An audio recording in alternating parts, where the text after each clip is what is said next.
हे good morning student, कैसे हो आप सभी। आई होप आप सभी बेहतर होंगे और मेरी क्लास में आप सभी का बहुत बहुत स्वागत है।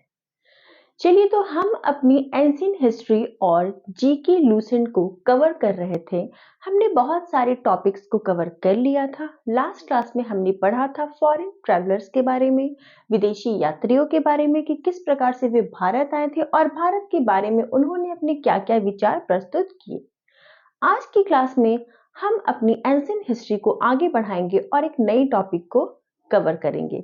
तो आज का हमारा टॉपिक है पुरातत्व संबंधी साक्ष्य यानी आर्कियोलॉजिकल एविडेंस इन इंडिया। चलिए स्टार्ट करते हैं हमारा आज का टॉपिक और हमारा आज का टॉपिक है पुरातत्व संबंधी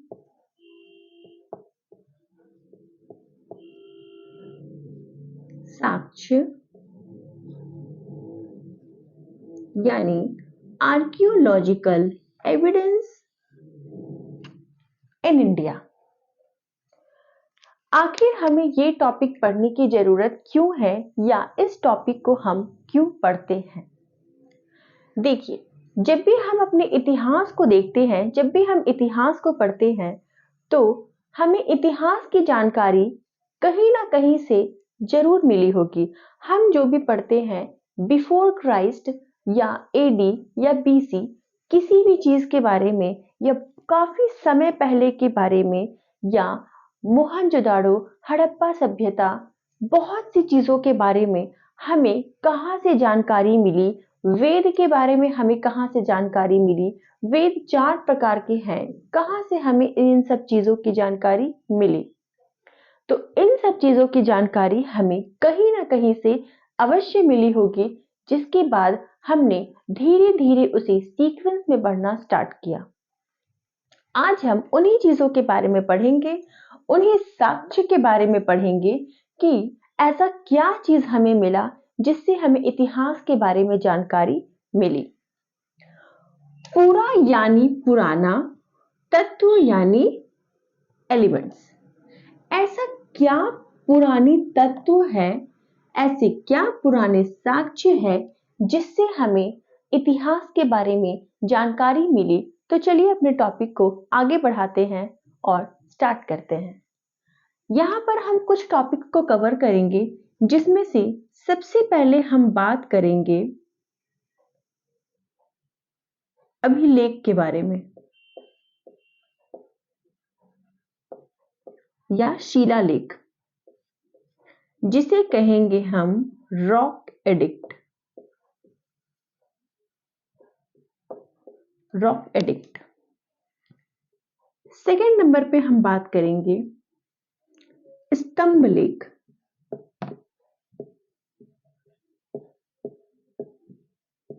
या जिसे हम कहेंगे pillar addict. And third number पे हम बात करेंगे कॉइन्स के बारे में, जिसे हम बात करेंगे सिक्कों के बारे में, जिसे हम कहते हैं कॉइन्स। सबसे पहले बात करते हैं अभिलेख की। तो अभिलेख होता क्या है, अभिलेख से हम क्या समझते हैं। तो बहुत समय पहले, आप सभी को पता होगा कि बहुत समय पहले हमें लिखना नहीं आता होगा। हमारे जो पूर्वज है उन्हें लिखना नहीं आता होगा। हम जो भी इतिहास में जिन लोगों के बारे में पढ़ेंगे उन्हें लिखना नहीं आता होगा।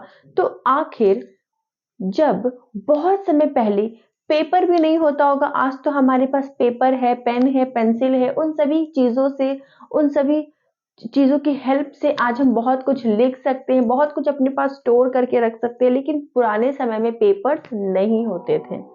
जब पेपर्स नहीं होते थे तो क्या होता था, जब पेपर्स नहीं होते थे और लोग थोड़ा मोड़ा पढ़ लिख लिए थे और लोगों को अपनी बारे सॉरी अपने बारे में कहीं लिखना होता था, तो वो कहाँ पर लिखते थे। तो आज हम बात करेंगे उसी की कि पुराने समय में जब पेपर्स नहीं हुआ करता था तो लोग बड़े बड़े चट्टानों को, बड़े बड़े पत्थरों को लाते थे और उसमें लिखना शुरू करते थे।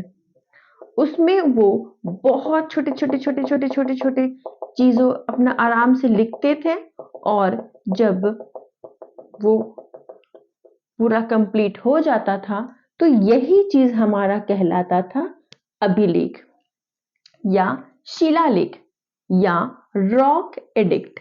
यानी पत्थरों पे, रॉक पे लिखने को हम लोग कहते हैं अभिलेख, शिलालेख या रॉक एडिक्ट। आई होप आप सभी बेहतर ढंग से समझ गए होंगे कि मैं आपको क्या बताना चाह रही हूँ। नेक्स्ट हम बात करते हैं स्तंभ लेख की। स्तंभ लेख क्या है? ठीक इसी तरह से एक और पत्थर लाया जाता है, इस पत्थर को काटा जाता है और काट के इसे एक नया स्ट्रक्चर दिया जाता है।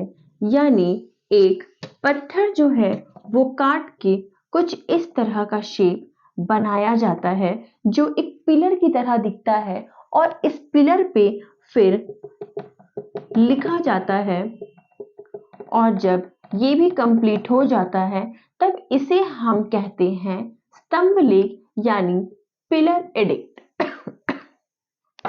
एंड नेक्स्ट जब हम बात करते हैं सिक्कों की, सबसे पहले आप ये दोनों के बारे में ये समझ लीजिए कि इसमें क्या लिखा जाता है।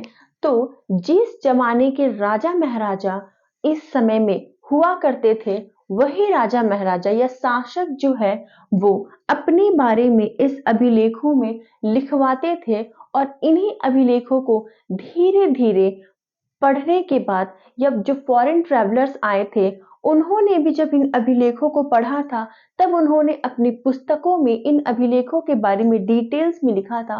और आज भी बहुत सारे अभिलेख ऐसे हैं जो आज भी हैं, और जब हम टूर करने के लिए उन जगहों पर जाते हैं और इन अभिलेखों को देखते हैं तो हमें बहुत कुछ पता चलता है इन अभिलेखों से। और इसी वजह से ये अभिलेख जो है वो किस चीज का काम करते हैं? तो ये अभिलेख काम करते हैं पुरातत्व संबंधी साक्ष्य के एक एविडेंस की तरह। ये काम करते हैं कि हमारा इतिहास में ऐसे ऐसे शासक हुआ करते थे और जिन शासकों के बारे में हम आगे कवर करने वाले हैं। तो चलिए अब बात करते हैं सिक्कों की। सिक्का भी एक बहुत ही इंपॉर्टेंट साक्ष्य की तरह अहम भूमिका निभाता है। वो कैसे, आइए देखते हैं। पुराने समय में जब सिक्के आए थे, जब कॉइन्स आए थे, और प्राचीन समय का जो कॉइन होता है, प्राचीन समय का जो कॉइन होता है उसे हम कहते हैं आहत सिक्का, आहत सिक्के, या कहते हैं पंचमार्क, पंचमार्क सिक्के। ये आहत या पंचमार्क क्या होता है? आहत और पंचमार्क से आप क्या समझते हैं? सबसे पहले हम एक मेटल लाते हैं, एक धातु लाते हैं, इस धातु को पिघलाया जाता है,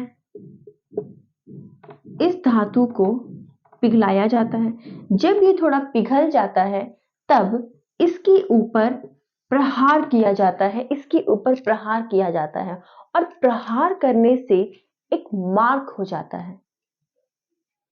प्रहार करने से हम जो शेप इसे देना चाहें वो मार्क यहाँ पर बन जाता है। और उस समय जब सिक्के आए थे तब बहुत कम लोग ऐसे पढ़े लिखे थे, इसलिए उतना ज्यादा इसमें सिक्कों पर जो है वो आपको किसी भी तरह का लिखावट प्राचीन समय के सिक्कों में नहीं मिलेगी। वहां पर सिर्फ आपको मार्क मिलेगा, और इसी कारण इसे कहते हैं पंचमार्क या आहत सिक्का। आहत किया जाता है, पंच किया जाता है, और पंच करने के बाद जो मार्क आ जाता है, इसलिए इसे कहते हैं हम पंचमार्क या आहत सिक्के। जब हम प्राचीन समय के आहत सिक्कों को देखेंगे तो उसमें हमें कुछ ऐसे सिक्के दिखेंगे जिसमें हम देखेंगे कि समुद्रगुप्त जो है वो वीणा बजा रहे हैं। अब ये समुद्रगुप्त कौन है? तो समुद्रगुप्त को जानने के लिए आपको मेरे आगे का क्लास, आगे के लेक्चर्स देखने होंगे। तो फिलहाल हम बात करते हैं अपने इस टॉपिक की। समुद्रगुप्त को हम देखेंगे कि वो वीणा बजा रहे हैं, और उस इमेज को देखने के बाद हम ये जानेंगे कि समुद्रगुप्त को जरूर संगीत से लगाव होगा, उन्हें संगीत से प्यार होगा। इस वजह से उन्होंने अपने स्वरूप को इस सिक्कों में आहत करवाया ताकि लोग उनके बारे में जाने कि समुद्रगुप्त को संगीत से बहुत ही ज्यादा प्यार था। अब बात करते हैं आज के, जब हम सिक्के देखते हैं, हम हमारा आधुनिक सिक्के को जब हम देखते हैं, तब हम देखते हैं कि उन सिक्कों में कुछ ना कुछ लिखा हुआ है। लेकिन ये लिखने की प्रक्रिया कब स्टार्ट हुई? तो ये लिखने की प्रक्रिया जो थी, जब जब यूनानी जो थे, जब ग्रीक्स जो थे, यूनानी जो थे, जब वो भारत आए थे, तब उन्होंने ही सर्वप्रथम सिक्कों पर लिखावट स्टार्ट किया, लिखावट प्रारंभ किया। तो इस तरह से हमें बहुत कुछ के बारे में आज जाना। हमने जाना कि पुरातत्व संबंधी साक्ष्य क्या होते हैं, और उसमें हमने अभिलेख यानी रॉक एडिक्ट के बारे में पढ़ा, हमने स्तंभ लेख के बारे में पढ़ा, और हमने सिक्कों के बारे में पढ़ा। आई होप आपको ये टॉपिक बहुत अच्छे से क्लियर हो गया होगा। तो इस तरह से एविडेंस की मदद से हम अपने इतिहास को जान पाने में सफल होते हैं। तो चलिए, बाकी का जो है टॉपिक वो हम आगे की क्लास में कवर करेंगे। आई होप आपको आज का वीडियो समझ आया होगा। तो चलिए, मेरी ऐसे ही और वीडियो को देखने के लिए मेरे चैनल को लाइक, शेयर एंड सब्सक्राइब जरूर करें। मिलते हैं अगली क्लास में। Thank you so much. Have a nice day.